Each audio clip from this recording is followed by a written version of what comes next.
সবকিছু হারিয়ে ফেলার পর একজন মানুষের কাছে আর কি বাকি থাকে?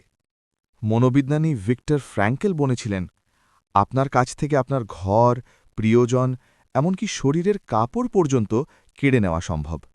কিন্তু একটা জিনিস পৃথিবীর কোনো শক্তি আপনার কাছ থেকে কেড়ে নিতে পারবে না, তা হল আপনার মানসিক স্বাধীনতা। যখন ফ্র্যাঙ্কেল নাৎসি হলোকস্টের সময় কনসেন্ট্রেশন ক্যাম্পে বন্দী ছিলেন, তখন তিনি একটি গভীর সত্য উপলব্ধি করেন। পরিস্থিতি যতই ভয়াবহ হোক না কেন, সেই পরিস্থিতিতে আপনি কেমন আচরণ করবেন, নিজের সম্মান ধরে রাখবেন কিনা, সেই চূড়ান্ত সিদ্ধান্ত নেওয়ার ক্ষমতা শুধু আপনার। ফ্র্যাঙ্কেল বলতেন, আমেরিকার পশ্চিম উপকূলে যেমন স্ট্যাচু অফ লিবার্টি আছে, তেমনি পূর্ব উপকূলে থাকা উচিত একটি স্ট্যাচু অফ রেসপন্সিবিলিটি। কারণ দায়িত্ববোধ ছাড়া স্বাধীনতা অর্থহীন।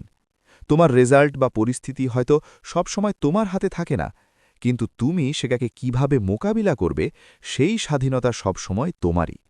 তাই আজ থেকেই নিজের জীবনের দায়িত্ব নিজের হাতে তুলে নাও। পুরো ভিডিও দেখতে চাইলে কমেন্টে দেওয়া লিঙ্কে ক্লিক করো।